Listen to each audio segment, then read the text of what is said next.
Welcome to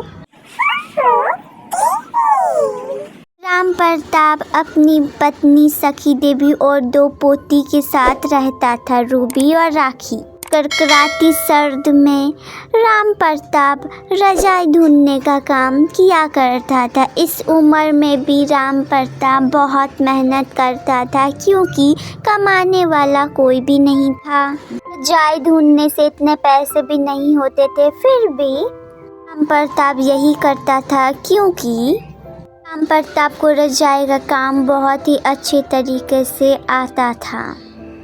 कहते हैं हाथों का काम सीख लेने से लोग बूढ़े भी हो जाते हैं, फिर भी उन्हें हाथ में पैसे आते हैं और वह बूढ़े हो के भी कमा सकते हैं।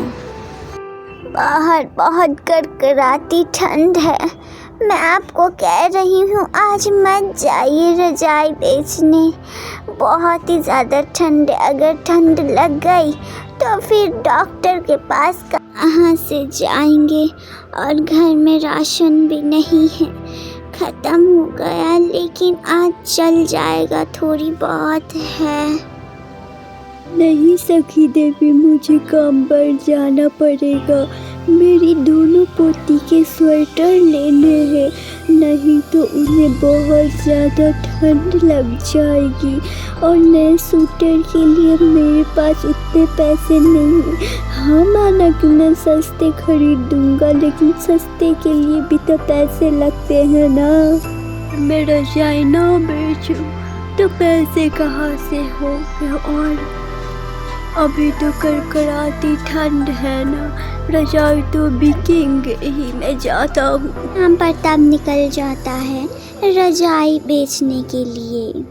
सखी देवी सोचने लगती है कि अब तो वह लोग इतना काम भी नहीं कर सकते क्योंकि ये लोग बूढ़े हो गए हैं और बहू बेटे तो एक्सीडेंट में उनकी मौत हो गई थी और 2 पोतियाँ, उनको कौन देखेगा। ऊपर वाले से वह खिड़की के बाहर देखकर मन ही मन में अपनी बातें कर रही थी और ऊपर वाले से प्रार्थना कर रही थी कि जल्दी ही सब कुछ ठीक हो जाए और वह उन्हीं पोती की पढ़ाई लिखाई, फिर उनका शादियाँ कराने की भी टेंशन हो रही थी कि देवी को। आओ हाथ से बनी मुलायम रजाई ले जाओ, बहुत गर्म रजाई है, आओ आओ।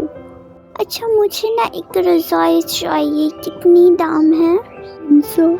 मैं तो 200 ही दूंगी, देना है तो दे दो वरना मैं जा रही हूँ दूसरे दुकान। नहीं नहीं मैम साहब ले लीजिए आप। वो औरत गलती से 300 रुपये दे देती है और रजाई ले लेती है। ऊपर वाले शुक्रिया आपका। राम प्रताप शाम होते ही अपनी पोती राखी और रूबी को लेकर घर चला जाता है। जी कह रही हूँ आज कोई बिक्री बट्टा हुई है कि नहीं? हाँ हाँ सखी देवी हुई है, एक ही रजाई बिकी है आज और वो भी गलती से 300 रुपये देती है, कल मुझे उसे 100 लौटाना है। लो कुछ आटे लाया हूँ, जाकर रूबी और राखी को रोटी बना कर दे दो फटाफट से। फिर सुबह होते ही राम प्रताप अपनी दोनों ही पोती को लेकर दुकान लगाने जाता है। बेटा मुझे ना गरम गरम चाउमीन खाने का मन कर रहा क्योंकि ठंड के दिनों में ना चाउमीन अच्छे लगते हैं। हाँ हाँ दादा मुझे भी। हाँ बच्चों खिलाऊंगा। प्रताप को शोरूम का एक मालिक देखता है और वो सोचता है कि अपनी दुकान में रखे क्योंकि राम प्रताप अपने हाथों से बहुत ही अच्छी रजाई बना लेता था। वो राम प्रताप के बारे में कुछ जानने के लिए अपनी पासी शोरूम के और एक दुकान में जाकर उस मालिक से जाकर राम प्रताप के बारे में पूछने लगता है। कह रहा था ये बहुत अच्छी रजाई बनाता है ना? हाँ जी बिल्कुल, आपने बहुत अच्छा सुना, लेकिन बेचारे के बिक्री बट्टे ही नहीं होते हैं, क्या किया जाए। उफ।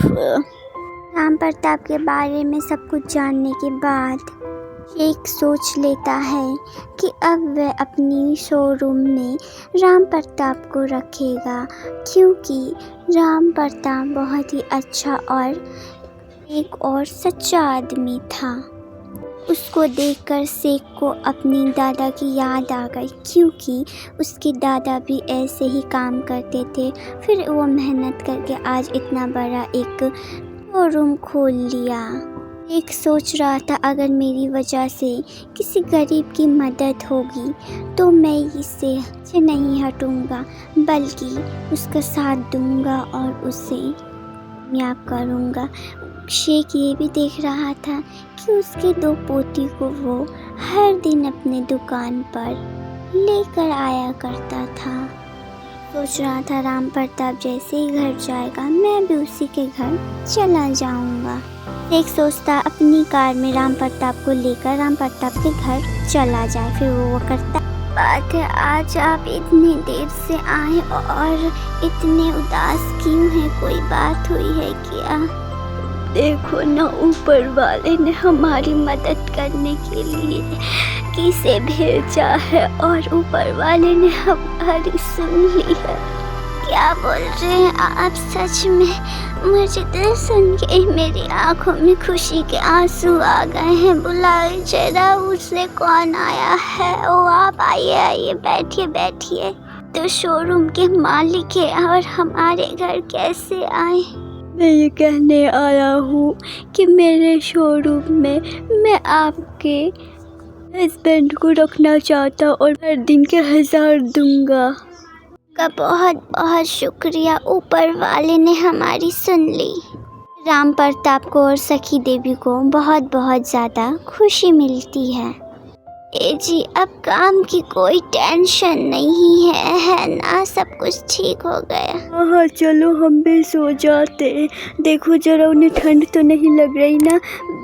जी देखिए, मैं बहुत अच्छे से उन्हें सुलाती हूँ और रज़ाई भी उड़ाती हूँ। हेलो दोस्तों, आप लोगों को हमारी कहानी कैसी लगी?